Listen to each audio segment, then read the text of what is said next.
Jai Gurudev, dear students. Welcome to the online classes of Sri Guru Kripa Senior Secondary School, Raipur.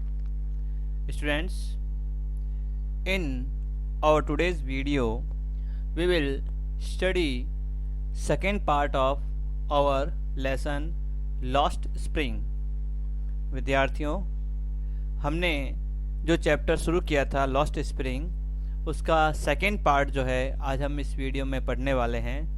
Lost spring, जैसा कि पहले के video में हम बता चुके हैं, बाल मजदूरी पर बना हुआ और मध्यम वर्ग या निम्न वर्ग के शोषण पर लिखा हुआ एक पाठ है, एक निबंध है, जो कि किस तरह से कोई भी बालक जो है मजदूरी करने पर विवश हो जाता है, काम करने पर विवश हो जाता है, उस दशा को बताता है। साथ ही यह भी बताता है, पाठ के अंत में आज जब आप पढ़ेंगे तो आपको पता चलेगा कि किस तरह से जो है सेठ साहूकारों के चुंगल में फंसकर एक गरीब और निम्न वर्ग का आदमी जो है अपने पूरे जीवन भर दुखी रहता है और केवल उन्हीं की पूर्ति के लिए कार्य करता रहता है, जहां उनके जीवन का कोई औचित्य नहीं रहता। लॉस्ट स्प्रिंग में दो लोगों की कहानी है। पहला जो कहानी का भाग है वो उसका जो मुख्य व्यक्ति है, मुख्य पात्र है, वो है साहिब आलम, जिसको अनीस जंग जो लेखिका है वो मिलती है और उसकी जीवनचर्या, उसकी आदतों और उसके जो है किस प्रकार से वो गरीबी में अपना जीवन यापन करते हुए खुश रहता है, उसको बताया गया है। और आज के वीडियो में आप एक दूसरा पात्र और देखेंगे, वो होगा मुकेश, और उसके साथ जो है लेखिका किस तरह से वहाँ फिरोज़ाबाद की चूड़ी वाली बस्ती में जाएगी, वो हम इस वीडियो में पढ़ेंगे। तो आइए शुरुआत करते हैं आज के चैप्टर की। पिछले वीडियो में अपने पढ़ा था कि किस तरह से जो साहिब आलम था उसने जूते पहन रखे थे जो कि फटे हुए थे, लेकिन ये जूते उन लोगों के लिए बहुत मूल्यवान है जो कि बैरफुट यानी कि नंगे पांव रहते हैं। Even shoes with a hole is a dream come true. भले ही साहिब आलम को ऐसे जूते मिले हैं जिसमें कि छेद है, लेकिन फिर भी उसके लिए एक सपने के सच होने जैसा है। But the game he is watching so intently is out of his reach. लेकिन जो खेल वह देख रहा है सो इंटेंटली, इतनी गंभीरता से, is out of his reach, वह उसकी पहुंच से परे है। लेखिका साहिब को कहाँ देखती है? एक टेनिस क्लब के बाहर गेट पर देखती है, जहां वह जूते पहने हुए फाटक के पास खड़ा है और टेनिस खेलते हुए खिलाड़ियों को देखता है। तो इसी बारे में लेखिका यहाँ कह रही है कि जो खेल वह देख रहा है वह खेल उसकी पहुंच से परे है, वो शायद उस खेल को कभी भी खेल नहीं पाएगा। This morning Saheb is on his way to the milk booth.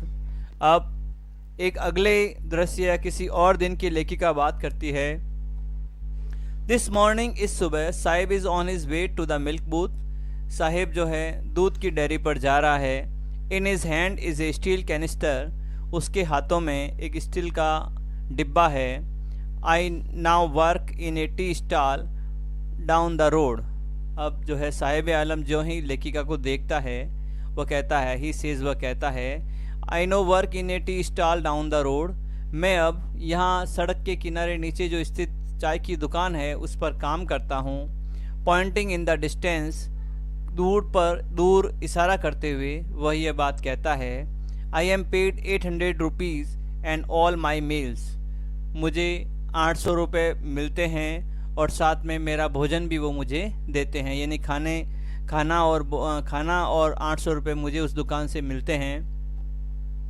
Does he like the job? I ask. मैंने साहिब आलम से पूछा। यहाँ जो आई आया हुआ है वो अनीस जंग यानी राइटर के लिए आया हुआ है। वह साहिब आलम से पूछती है, क्या तुम्हें यह नौकरी पसंद है? हिज फेस, उसका चेहरा, आई सी, मैं देख पा रही हूँ, has lost the care free look. यहाँ केयर फ्री लुक का मतलब होता है बेपरवाह जो उसका चेहरा था, या बेपरवाह जो मनोभाव थे उसके चेहरे पर, वो अब उसके चेहरे पर नज़र नहीं आ रहे हैं। अब उसका रीज़न, यहाँ गंभीर कारण क्या है, क्या इसमें गूढ़ बात छिपी हुई है, वो लेखिका बता रही है। The steel canister seems heavier than the plastic bag he would carry so lightly over his shoulder. पहली बात तो वो कह रही है कि जो स्टील का डिब्बा है वो ज़्यादा भारी है उस प्लास्टिक के बैग से जो कि वह अपने कंधों पर लटका कर ले जाता था. The bag was his. अब यहाँ मूल बात है वह बैग जो था वह उसका था. The canister belongs to the man who owns the tea shop. जबकि ये स्टील का बर्तन है वह उस व्यक्ति का है जो कि उस दुकान को चलाता है, उस दुकान का मालिक है. Saheb is no longer his own master. अब साहिब खुद अपना मालिक नहीं रहा. यहाँ जो साहिब के चेहरे से जो बेफिक्री वाला भाव था वो जब समाप्त हो गया तो उसके पीछे लेखिका ने रीज़न क्या बताया है कि पहले साहिब जो है अपनी मर्जी का मालिक था. जब चाहता अपना प्लास्टिक का बैग लेके रवाना हो जाता और कचरे पात्र से या जहाँ जहाँ कचरों के ढेर होते वहाँ से कुछ चीज़ें चुनकर लाता और कभी कभी उनको कुछ पैसे मिलते, इससे वो बहुत खुश होता. लेकिन अब वो चाय की दुकान पर एक गुलाम के रूप में, एक नौकर के रूप में काम करता है और वहाँ कोई भी काम करना, कुछ भी करना उसे उस मालिक के इशारों पर ही करना पड़ता है. इसीलिए लेखिका यहाँ कह रही है कि साहिब जो है अब अपना खुद का मालिक नहीं रहा. तो यहाँ इस तरह से इस जगह पर साहिब की जो स्टोरी है वो समाप्त होती है और इसी पार्ट का दूसरा भाग जो है वो शुरू होता है जो कि मुकेश नाम के एक लड़के की कहानी बताता है. मुकेश भी यहाँ बाल श्रम के बारे में उसकी भावनाओं को बताया गया है और इस कहानी के इस हिस्से में आपको पता चलेगा कि किस तरह से मुकेश का जो परिवार है, मुकेश की जो पीढ़ियाँ हैं वो गुलामी के अंधेरे में पड़ी रहती है और मुकेश की सोच उन सब से अलग, कुछ अलग करने की या कुछ नया करने की है. ये अब इस भाग में आपको पढ़ने को मिलेगा. I want to drive a car. मुझे एक कार चलानी है. Mukesh insist on being his own master. Mukesh जो है खुद अपना मालिक बनने पर जोर देता है. I will be A motor mechanic. मैं एक मोटर मैकेनिक बनूंगा. ही अनाउंसेस. वह घोषणा करता है. Do you know anything about cars? I ask. अब लेखिका पूछती है क्या तुम कार के बारे में कुछ जानते भी हो? I will learn to drive a car. He answers. वह जवाब देता है मैं कार चलाना सीखूंगा. Looking straight into my eyes. और जब वो जवाब देता है तो वो सीधे सीधे मेरे आँखों की ओर देखता है, यानी मेरे आँखों में आँखें डालकर इस बात को बड़े आत्मविश्वास के साथ कहता है कि मैं कार चलाना सीखूंगा. His dreams looms like a mirage amidst the dust of streets. उसका जो सपना है लूम्स लाइक ए मिराज, यह एक स्वप्न की तरह या एक कह सकते हो भ्रम की तरह प्रकट होता है. मिराज बोलते हैं मृग मरीचिका को, यानी आप कभी कभी गर्मी में देखते हैं कि आपको दूर तेज़ धूप में सड़क पर कहीं पानी नज़र आता है, लेकिन जब आप वहाँ जाते हैं नज़दीक तो वहाँ क्या होती है, सड़क होती है. तो बार बार आपको पानी का भ्रम होता है, इसी को बोलते हैं मृग मरीचिका. तो यहाँ जो इसका मुकेश का सपना है कि वह कार चलाना सीखेगा, लेखिका उस सपने के बारे में कह रही है कि ये सपना एक मृग मरीचिका के समान है उन धूल भरी गलियों के बीच में that feel his town Firozabad, जो कि उसके शहर फिरोज़ाबाद में भरी हुई है. Famous for its bangles. ये फिरोज़ाबाद जो कस्बा है वो अपनी चूड़ियों के लिए पूरे भारत में प्रसिद्ध है. Every other family in Firozabad. Firozabad का प्रत्येक दूसरा घर is engaged in making bangles. वो चूड़ियाँ बनाने में लगा रहता है. It is the centre of India's glass blowing industry.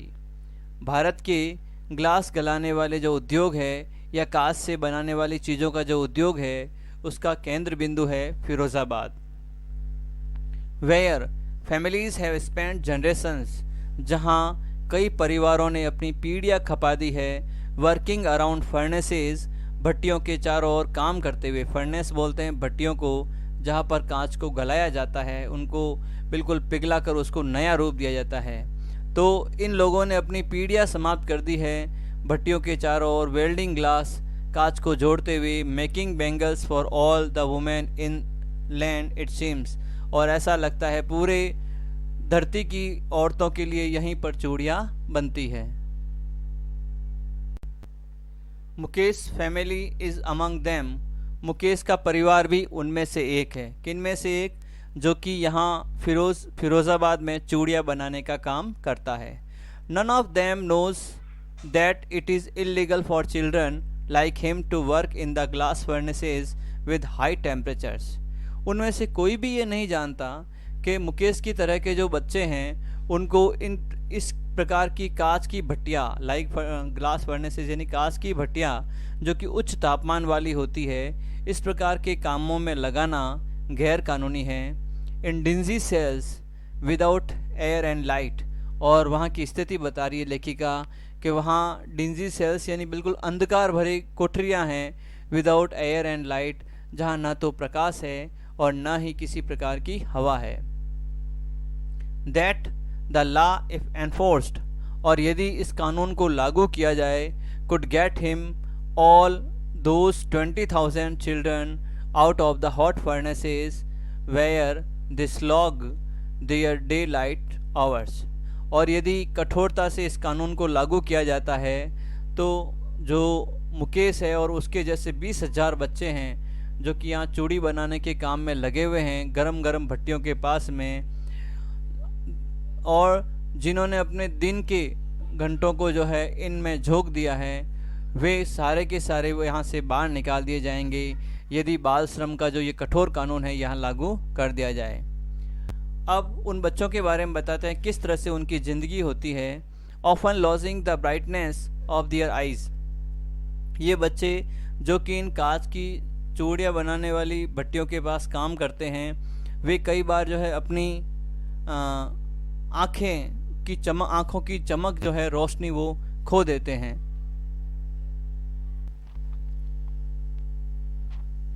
तो बालक जो हैं वो अपनी आंखें इन भट्टियों में काम करते हुए खो देते हैं। Mukesh eyes beam as he volunteers to take me home. Mukesh की आंखों में एक चमक आ जाती है जैसे ही वह मुझे अपने घर की ओर ले जाता है। Which he proudly says is being rebuilt. और वह बड़े ही गर्व के साथ कहता है कि उसके मकान का पुनर्निर्माण हो रहा है, कराया जा रहा है। We walk down stinking lanes choked with garbage, past homes that remain hovels with crumbling walls, wobbly doors, no windows, crowded with families। अब लेखिका जब मुकेश के साथ उसके घर की ओर जाती है तो यहाँ लेखिका रास्ते में किस प्रकार का दृश्य वो देखती है, वो जो फिरोज़ाबाद की चूड़ियों वाली बस्ती है वहाँ कैसी स्थितियाँ हैं, वहाँ की फिज़िकल कंडीशंस कैसी है वो बता रही है। We walk down stinking lanes. हम बदबूदार गलियों से होते हुए, स्टिकिंग का मतलब होता है बदबूदार, स्टिंकिंग जहाँ बदबू आती रहती है बदबूदार, और लेंस का मतलब होता है गलियाँ। हम बदबूदार गलियों में से होते हुए जाते हैं। चॉक्ड विद गार्बेजेस, और ये गलियाँ जो है जो कचरा होता है उनसे इनकी नालियों का पानी रुका हुआ होता है। पास्ट होम्स, और उन घरों से गुजरते हुए। दैट रिमेन्स हॉवल्स, जो कि खोखले हो गए हैं, वीरान हो गए हैं। विथ क्रम्बलिंग वॉल्स, लड़खड़ाती हुई दीवारें। वॉबली डोर्स, ढीले ढाले दरवाज़ों से। नो विंडोज़, कोई भी खिड़कियां नहीं हैं। Crowded with families of human and animals, और जहां पर मनुष्य और जानवर एक साथ रहते हैं। को एग्जिस्टिंग इन ए प्राइमेबल स्टेट, इस प्रकार से अपना अस्तित्व बनाए हुए हैं जैसे कोई पुरातन स्थिति हो। यानी जिस प्रकार से प्राचीन काल में जानवर और मनुष्य सब एक ही जगह पर निवास करते थे, वैसे के वैसे यहाँ फिरोज़ाबाद की बस्ती में जानवर और मनुष्य एक ही जगह पर इन बदबूदार गलियों में, बिना खिड़कियों वाले भीड़ भाड़ युक्त इलाकों में, भीड़ भाड़ भरे जगहों पर रहते हैं। ही स्टॉप्स, वह रुकता है। At the door of one such house, इसी प्रकार के घर के दरवाजे के पास वह रुकता है। यहाँ जो ही आया हुआ है वो ही जो है मुकेश के लिए आया हुआ है, क्योंकि मुकेश क्या करता है, लेखिका को अपने घर की ओर ले जाता है और रास्ते की पूरी स्थिति का वर्णन लेखिका करती है। और जिस प्रकार के घरों का उसने वर्णन किया है, ऐसे ही किसी घर के पास जाकर मुकेश रुक जाता है। बैंक से वॉबली आयरिंग डोर, और जोर से जो है एक लोहे के दरवाज़ा जो कि थोड़ा ढीला होता है, लटका हुआ होता है, उसको टक्कर मारता है। विद हिज फूट, अपने पैरों से, एंड पुशेस इट ओपन, और धक्का देकर इसे खोल देता है। We enter a half built shack, half built shack यानी आधी बनी हुई झोंपड़ी, अभी तक पूरी नहीं बन पाई है क्योंकि उसका निर्माण चल रहा है। तो हम आधी बनी हुई झोंपड़ी में प्रवेश करते हैं। अब लेखिका जो है इस मुकेश के घर का जो है चरित्र या चित्रण प्रस्तुत कर रही है, एक पिक्चर किस तरह से उसके घर का दृश्य है उसको बता रही है। इन वन पार्ट, एक हिस्से में, ऑफ इट इसके, टैच्ड विद डेड ग्रास, जो खराब हो चुकी घास है उसका एक चूल्हा बनाया हुआ है। Is a firewood stove over, ये एक तरह से लकड़ी जलाने वाला चूल्हा है। और which sit a large vessel of sizzling spinach leaves, sizzling spinach leaves का मतलब होता है उबलती हुई पालक की पत्तियाँ। यानी ये जो चूल्हा है, इस चूल्हे के ऊपर एक बड़ा सा बर्तन, लार्ज वेसल, बड़ा सा बर्तन रखा हुआ है जिसमें पालक की पत्तियाँ उबल रही है। ऑन द ग्राउंड, और मैदान में, in large aluminium platters, aluminium की बड़ी बड़ी प्लेटों में, आर मोड चॉप्ड वेजिटेबल, बहुत सारी सब्जियां कटी हुई पड़ी है। A frail young women is cooking the evening meal, frail young women एक थकी हुई युवती is cooking the evening meal, शाम का भोजन पका रही है। फॉर द होल फैमिली, पूरे परिवार के लिए। तो इस तरह से लेखिका मुकेश के घर के अंदर के दृश्य का वर्णन करती है कि किस तरह से चूल्हे पर जो है एक बड़ा सा बर्तन रखा हुआ है जिसमें पालक की पत्तियां उबल रही है। मैदान में बड़े बड़े एल्युमिनियम की प्लेटें हैं जिनमें कटी हुई सब्जियां हैं, और एक जो है थकी हारी युवती जो है शाम के समय का भोजन पूरे परिवार के लिए बना रही है। Through eyes filled with smoke she smiles, हालांकि उसकी आंखें जो है धुएं से भर गई है फिर भी वह मुस्कुराती है। She is the wife of Mukesh elder brother, वह मुकेश के बड़े भाई की पत्नी है। Not much older in years, जो कि उम्र में ज़्यादा बड़ी नहीं है। शायद हो सकता है कि इसकी लड़की की उम्र कम हो और मुकेश का बड़ा भाई भी छोटा ही हो। यहाँ संभवतः बाल विवाह का वर्णन किया जा रहा है। She has begun to command respect as the bahu, और उसे जो है घर की बहू के रूप में सम्मान दिया जाने लगा है। बहू, इसको इंग्लिश में बोलते हैं the daughter in law of the house, घर की पुत्र वधू। Already in charge of 3 men, 3 व्यक्तियों की सेवा, 3 पुरुषों की सेवा कर रही है वो। कौन कौन से 3 पुरुष है? हर हस्बैंड, उसका पति मुकेश जो कि उसके पति का छोटा भाई है, एंड दियर फादर, और मुकेश और उसके पति का पिता यानी उसका ससुर। When the older man enters, जब कोई बूढ़ा व्यक्ति प्रवेश करता है, बूढ़ा पुरुष प्रवेश करता है। When the older man enters, जब बूढ़ा आदमी प्रवेश करता है, she gently withdraws behind the broken wall and bring her veil closer to her face. जो ही कोई बूढ़ा आदमी वहाँ झोपड़ी में प्रवेश करता है, वह बहू दीवार के पीछे चली जाती है जो कि थोड़ी टूटी हुई है, और अपने घूंघट को अपने चेहरे पर, वेल का मतलब होता है घूंघट, वो अपने चेहरे पर ले आती है।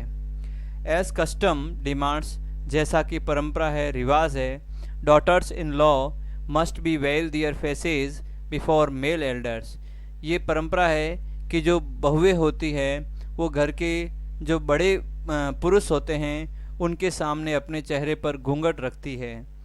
In this case the elder is an impoverished bangle maker, और इस मामले में जो बड़ा आदमी है वो एक गरीब चूड़ियाँ बनाने वाला है।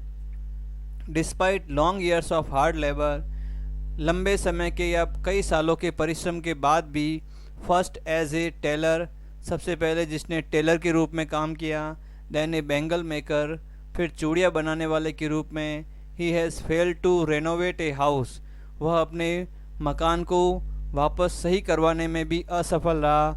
सेंड हिज 2 sons, उसके 2 लड़कों को भेजने में, टू स्कूल, विद्यालय में। All he has manage to do, जो कि वो कर चुका था वह था, teach them what he know the art of making bangles, वह उनको चूड़ियाँ बनाना ही सिखा पाया था।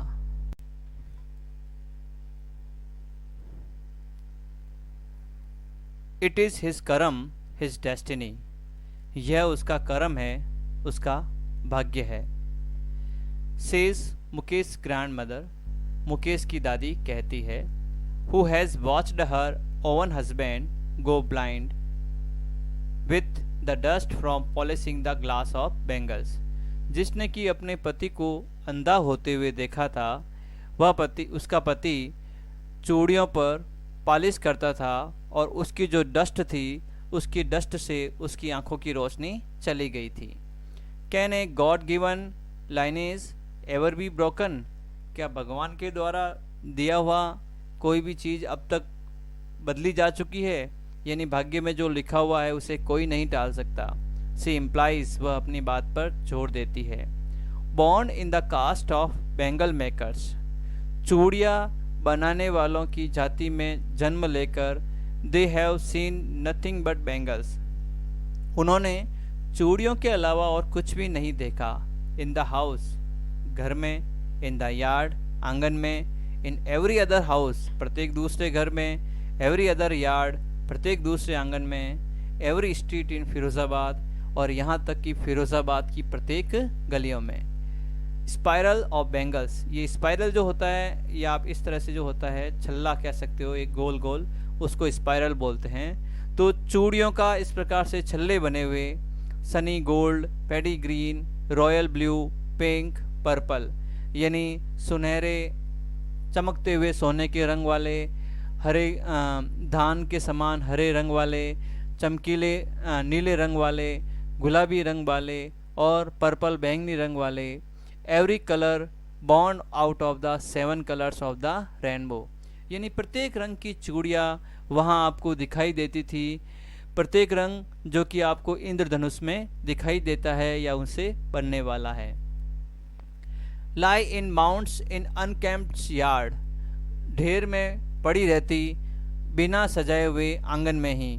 Are piled on a 4 wheeled hand carts, और जो कि जो 4 पहियों वाली हथगाड़ी होती, उसमें उसको ढेर बनाकर डाला जाता। पुश्ड बाई यंग मैन, जो कि युवा व्यक्तियों के द्वारा धकेली जाती। अलोंग द नैरो लेन्स, उन सकड़ी गलियों में। ऑफ द शैंटी टाउन, उस गंदी सी बस्ती में। एंड इन डार्क हटमेंट्स, और जो अंधेरी झोपड़ियाँ हैं, अंधेरी बस्तियाँ हैं, उसमें। Next two lines of flames, और ये कहाँ ले जाई जाती? Lines of flames of flickering oil lamps, flickering का मतलब टिमटिमाते हुए जो तेल के लैंप होते हैं, उनकी जो पंक्तियाँ होती थी, वहाँ पर ये ले जाई जाती। सिट बॉयज़ एंड गर्ल्स, और वहाँ क्या करते, लड़के और लड़कियाँ बैठे रहते। विद दियर फादर्स, अपने पिता के साथ, एंड मदर्स, अपनी माँ के साथ। वेल्डिंग पीसेस, और वो क्या करते, ये जो टुकड़े होते चूड़ियों के, इनको जोड़ देते। ऑफ कलर्ड ग्लास, यानी रंगीन कांच के टुकड़ों को जोड़कर क्या बनाते, इनटू सर्कल्स ऑफ बेंगल्स, चूड़ियों के चक्र में बदल देते। Their eyes are more adjusted to the dark than to the light outside, और उन बच्चों की आंखें जो थी वो बाहर की जो रोशनी थी उससे कहीं ज़्यादा अंधेरे से समायोजित हो चुकी थी। This is why they often end up losing their eyesight before they become adults, और यही कारण था कि वे युवा होने से पहले ही अपनी आँखों की रोशनी खो देते। तो इस तरह से बाल मजदूरी के कारण और फिरोज़ाबाद में प्रत्येक घर में चूड़ियाँ बनने के कारण वहाँ के जो बालक बालिकाएं थी वो भी उन बिजनेस का, उस व्यापार का एक हिस्सा थे और वहाँ पर काम करते। और उनकी स्थिति ये होती कि जब तक वो युवा होते तब तक उनकी आंखों की रोशनी भी कमज़ोर हो जाती या बिल्कुल ही चली जाती। विद्यार्थियों, आज हम इस वीडियो में इस पाठ को यहीं तक पढ़ेंगे। इसका शेष बचा हुआ भाग जो है हम अगले वीडियो में देखेंगे और इसके क्वेश्चन आंसर पे थोड़ी चर्चा करेंगे। अब इससे संबंधित जो अब तक पाठ का भाग हमने पढ़ा है उससे संबंधित क्वेश्चन आंसर आपको असाइनमेंट में दे दिए जाएंगे। आपको जब ये होमवर्क डाला जाएगा उस समय बता दिया जाएगा आपको उन क्वेश्चन आंसर्स को करना है। और इस वीडियो को देखने से पहले एक बार आप जो पहला पार्ट का वीडियो है उसको भी देख लें, जिससे कि पाठ की शुरुआत आप समझ सकें, और उससे बाद में इस वीडियो को देखने से आपको पाठ का जो है क्रम अच्छी तरह से मालूम रह जाएगा और कहानी आपको समझ में आएगी।